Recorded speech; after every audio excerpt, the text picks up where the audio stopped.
Now, here's the interesting thing about being 27 or however I was and writing a play called The Zoo Story. For the first time in my life, when I wrote that play, I realized that I had written something that wasn't bad. I realized, you know, Edward, this is pretty good. This is talented. Maybe you're a playwright.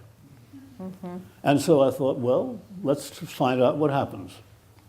And so I've been doing that for 50 years since, and I've done it 30 times. And I don't know whether I'm getting any better, but I'm still having as much fun being a playwright as I did at the very beginning. I shall be an alcoholic.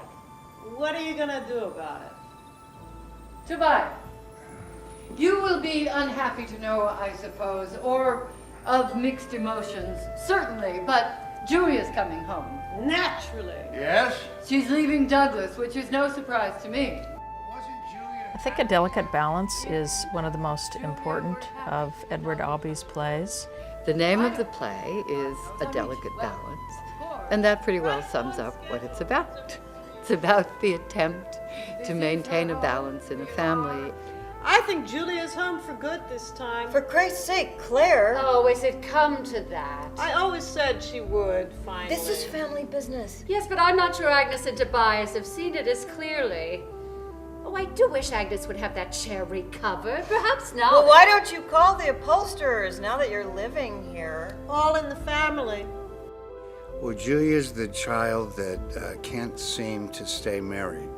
She keeps getting married and then coming back home and wanting to settle into being 15 years old again, and we keep letting her do that. The play for me and that relationship and the others is about boundaries, what we owe each other, what we as parents owe to our child should they come back home, to our sister or in-laws, what we owe to our friends.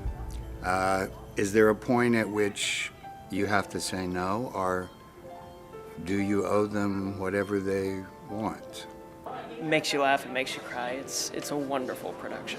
Claire was my favorite character because she was the only one who spoke the truth even when she was drunk. My favorite character was Agnes. I loved the way she spoke. She had a lot of me in her.